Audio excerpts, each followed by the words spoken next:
Alright, what's going on YouTube? This is Xavier from Team Vanglory, and I'm here to bring you a set overview for the Dark Irregulars clan on GBT11. One, I do want to introduce myself because this is going to be my first appearance on the channel. So my name is Xavier Mejia. If you guys know me from Vanguard itself, you will probably realize that I'm on Team PPG. Been playing Dark Irregulars for a long time, and I've had quite a bit of success with the clan. I've actually topped 2 ARG states with this deck. One I came in 2nd, and one I came 5th, and these were both in Florida, where, without further ado, I'm just going to hit the cards in the set, and I actually have them right down here for you, and I pretty well with knowing the skills already, because I've looked at them for quite a bit, kind of already tried to discuss how they are going to impact each and every build for DI. So first I'm just going to go with the cards in the set, and then from there on I will talk about which cards are more important than others. Of course you guys have already kind of thought about that yourselves, but I'll give you my perspective on it, and then I will discuss how it's going to impact each build separately, because we're going to start with this card, the big guy, one who scatters thin, Sharo. So this card is actually very good. He's going to be a new boss for the deck, backup G-boss for Sharo Vampire. If you want to play full Sharo, that's pretty good also. We have a lot of options now. So essentially what he does is, when you stride on top of him, you soul charge 2, and if you have 4 or more darkness units in your soul, after that your opponent chooses 1 rear guard and retires it. So as opposed to the old Charlotte Vampire who did it when your Vanguard swung and you had 6 or more in soul, he does it right during the stride phase, so your opponent can't really do anything to stop it. He can't dismal or anything, which is really good. This and his other skill is GB2, Darkness on Vanguard or rear guard. If you have 10 or more cards in soul when he attacks a Vanguard, he gets plus 5,000 power, and your opponent cannot call grade 0s from hand and Guardian Circle. So, he's a silent time on rearguard circle, kinda blacks out the whole need for Doppelvampire in the old Charlotte build. But it's all over a very good card. Is one who splits darkness, bread of mouth. This is a triple rare of the set. He's very useful. Essentially what he does is auto, once per turn, counterblast 1. You flip a copy of him face up when he attacks a Vanguard, and if you have 10 or more cards in soul, you put 2 cards from your hand into the soul, and then after that you take all of your grade 0s from your rearguard circle and your soul, and you shuffle them back into the deck. Then you target 2 units on your field and they get plus 5,000 power, and at the end of that battle that the unit attacked the Vanguard, he will restand and lose 2 drive checks. So essentially how this is going to work, say you have 10 cards in soul and 6 triggers. So you swing Vanguard first, you counterblast 1 G-flip, and then you send those 6 triggers from your soul back to the deck and shuffle. The cost has already been paid, so even if you have 9 cards in your soul, the skill is still going to go off. You've already paid the cost. And so essentially you're filtering your triggers back into your deck before the 4 drive checks that this card is going to perform. And the 2 cards from your hand that you put into your soul before this, you should probably be putting triggers in there. That way you can recycle every single trigger. Third card is going to be Brennan Vampire. He's a grade 2, 9k. Essentially what he does is JB1 Darkness. You counterblast 1 when you have a Charlotte Vanguard, and he gets plus 1,000 power for every card in soul, and at the end of the battle that this unit attacked the Vanguard, he will move into your soul and you will draw 1 card. So the cost is counterblast 1, so say if your opponent Denial Griffins this card, or Bellogs it, as long as you counterblasted 1 and you have a Charlotte Vanguard, even if this card does not make it to your soul, you will still draw. From Brennan Vampire, we're going to move to the new G-Guard. I can't really remember its name, but essentially what the new G-Guard does is, when it has to be a Vanguard to Vanguard battle, or not essentially Vanguard to Vanguard. It's whenever your opponent's Vanguard attacks.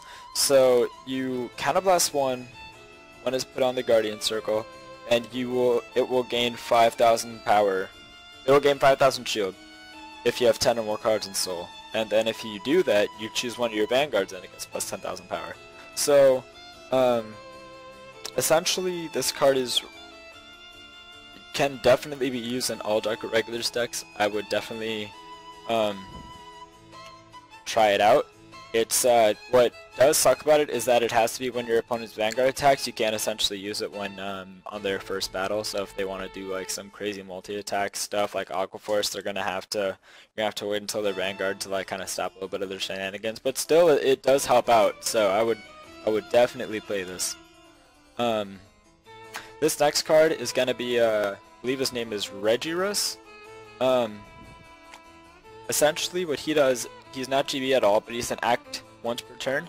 You Counterblast 1 and G-flip something, and you soul charge 3 cards. And for every card that you soul charge that has a different grade, you choose a rear guard and it gets plus 5,000 power. And then if you soul charge anything with the Darkness skill, you get to take a grade 3 from your soul and put it into your hand. So essentially what this does is kind of filter out what's in your soul and make sure you have a stride fodder in hand, while making sure that you can soul charge 3 for a stride and getting you to GB2 as fast as possible. Moving on from there, we got Amon's Eye Fornius. This card is actually amazing. So what this card does is an act once per turn skill. You Counterblast 1 and you put one of your rear guards into your soul. And then your opponent also has to choose one rear guard and retire it. So this is like kind of a throwback and a tipping its hat to the original Demon World Marquis Amon, because that was his axe skill. But that skill wasn't once per turn. But regardless, that doesn't really matter. But the rest of this card skill is once you pay that cost, your Vanguard gets plus 5,000 power for every 5 cards in your soul.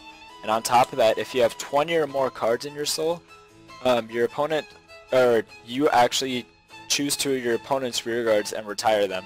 So it's not like, oh, your opponent chooses blah blah blah. No, you choose. So that's a snipe of 3 rear guards in one turn, and then if you have an Amon Heart, it gets a critical.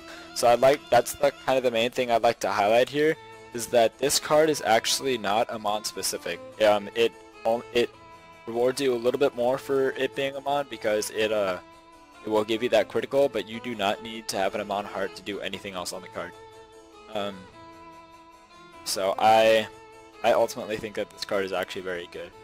Moving on from Fornius, we're going to go into the new Darkness Perfect card. It's called Closet Balloon.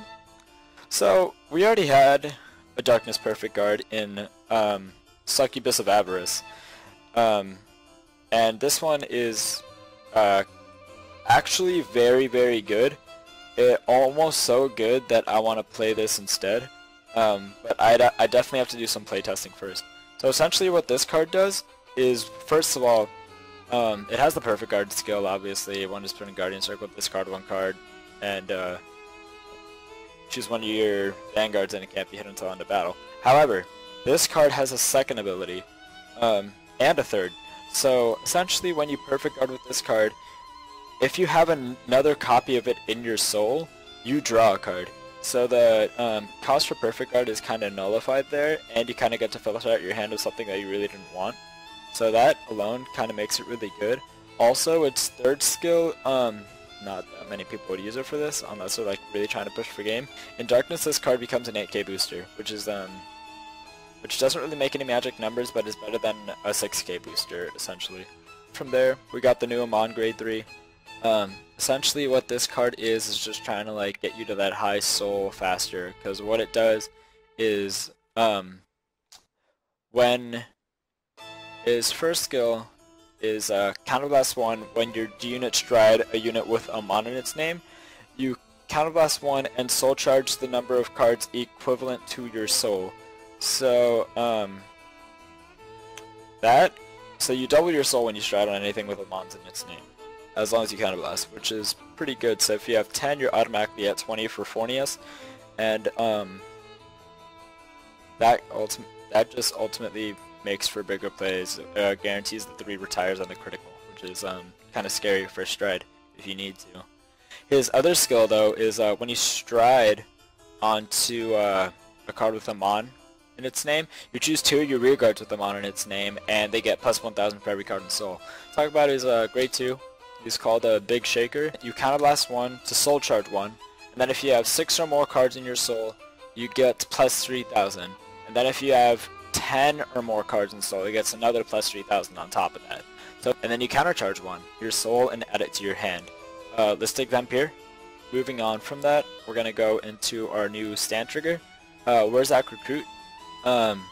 This card is not that great. Actually, what this card does is in darkness, on rearguard circle or guardian circle, it's going to get plus 5000 power and plus 5000 shield. So am I going to play it? Probably not. Should you pick it up? Sure, maybe there's some crazy combo that goes with it. I mean, you starter, which is Deranged Singular. This card is actually amazing. So first of all, it's a new Forerunner, which I've kind of been waiting for a while. If you've been playing Sharo, you've probably been sticking with Werfelder Ordnance or moved on to Enigmatic Assassin as your main starter, or maybe you've been using Greedy Hand. I don't know if anyone's using Devil and Shadow anymore, but you probably shouldn't be.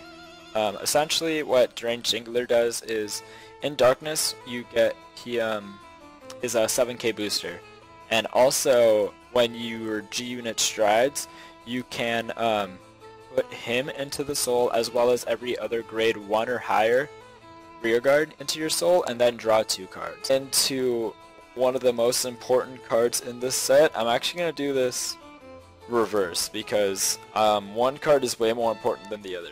We're going to go into the less important card first, in my opinion. This is Succubus of Attachment. This card's skill is Generation Break 1 Darkness.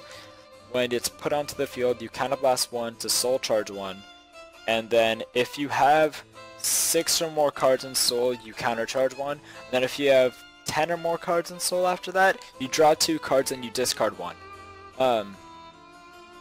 On to this probably ranks the 3rd most important card in this set, but this card is super important. This is a Weretiger Jaeger. This card is amazing and it solves so many problems for the deck. So essentially, this card has 3 skills, none of them are GB. This card's Darkness, it's a stride fodder, it helps with hand power, it makes it so you have soul, that you're always in darkness. Like, there's so many good things about this card. So the first thing that this is Act from Soul Darkness. You counterblast 1 and you ditch a card from your hand to soul charge 1.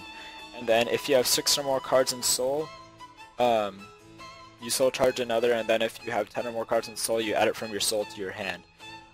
You're wondering why is it so important to have this card in your hand? Well, I'll tell you. Its other skill is continuously from your hand. When you're paying the cost for stride, if you have 2 or more darkness units in your soul, it's a stride fodder. Final skill, which is really, really good as well, is Counterblast 1 when he is put into your soul by the cost or effect of any of your cards, you draw 1 card. So if the last thing I'm gonna touch base on is where I think Dark Irregulars are gonna stand right after this set drops. I personally think Dark Irregulars are gonna be not tier 1. Don't get me wrong, this stuff's really, really strong. The deck just lacks the multiple attacks that make the meta so strong right now. I think it's gonna be a soft, like a really strong tier 1.5 deck anti-meta deck. I think this deck will steal tournaments, and I promise you guys I will be the one to steal some tournaments with it. But I can't really fully know until the cards all come out together. But I want to thank you guys for watching, and yeah, comment, rate, subscribe. Tell me what you think. Have a good day, guys.